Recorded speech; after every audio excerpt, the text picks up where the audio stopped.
donc pour ces marchés qui réagissent plutôt favorablement. Qu'est-ce qui va être concrètement envisagé? Est-ce qu'on a des exemples de mesures que vont prendre les Grecs ou qui vont permettre peut-être d'aider à la situation de se normaliser?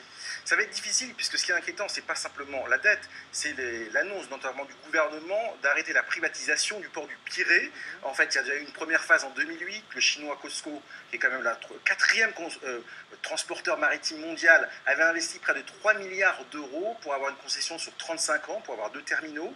Là, la deuxième partie va être gelée. Et donc, en fait, le monde financier, Standard Poor's par exemple, s'interroge, la note de la dette grecque est aujourd'hui de B, elle est mise sur un watchlist, c'est-à-dire qu'elle est surveillée, et elle va sans doute en fait être downgradée, s'abaisser courant mars.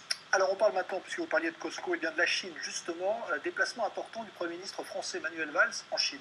Oui, un déplacement de Manuel Valls en Chine, notamment avec une délégation de patrons du CAC 40, notamment de la SNCF, d'EDF. Sa première visite a été notamment pour visiter une usine d'Airbus d'A320 d'assemblage à Tianjin, qui avait été créée il y a 10 ans.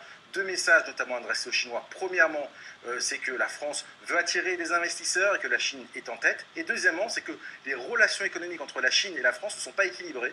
La Chine exporte près de 2,5 fois plus que la France.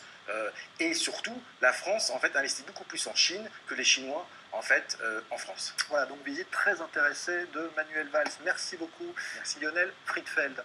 En Argentine, les funérailles du procureur Nisman ont eu lieu.